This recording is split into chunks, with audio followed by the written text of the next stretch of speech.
Hi friends, welcome to my channel. இன்றைக்கி வந்துட்டு நான் ரைஸ் பக்கோடா எப்படி பண்ணுறதுன்ட்டு காட்டுறேன். இது ஈஸியாகவும் பண்ணலாம். நம்ம ஆஃப்டர்நூன் வடித்த சாதத்தை மிச்சம் இருந்தால் வேஸ்ட் பண்ணாமல் நம்ம ஈவினிங் ஸ்நாக்ஸாக இது யூஸ் பண்ணலாம்.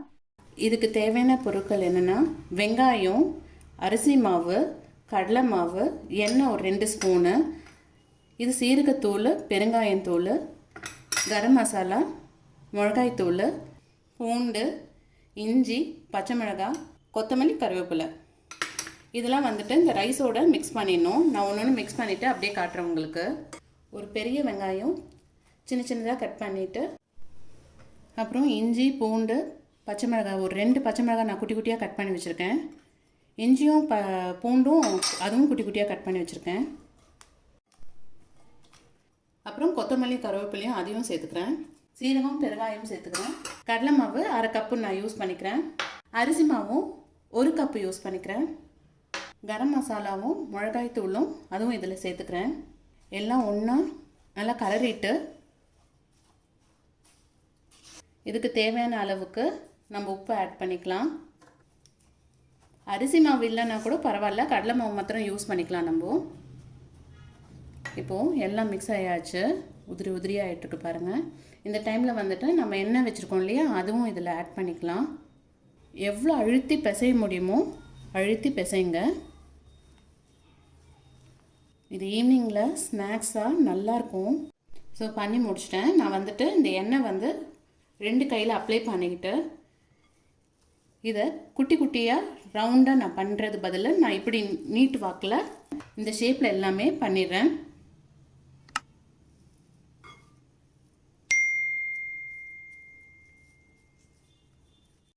ஸோ நம்ம ரோல் பண்ணி எடுத்துகிட்டு வந்தாச்சு. நான் வந்துட்டு எண்ணெய் ஆல்ரெடி ஊற்றி வச்சாச்சு. நான் இதில் பொரித்து எடுத்துடுறேன். மெதுவாக எண்ணெயில் போட்டுக்கோங்க.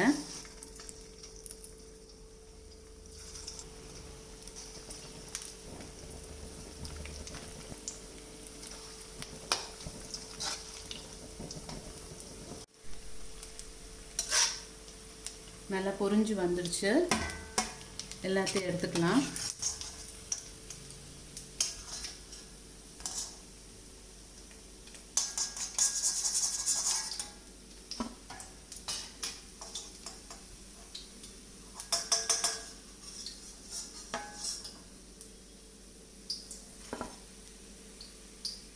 இருக்கிற மிச்சத்தையும் நான் போட்டுடுறேன்.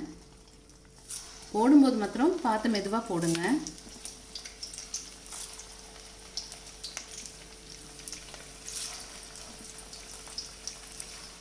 முடிஞ்சிடுச்சு.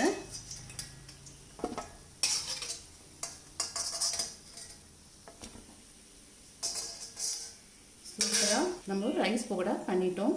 நான் இதை பிளேட்டில் வச்சுட்டு உங்களுக்கு காட்டுறேன்.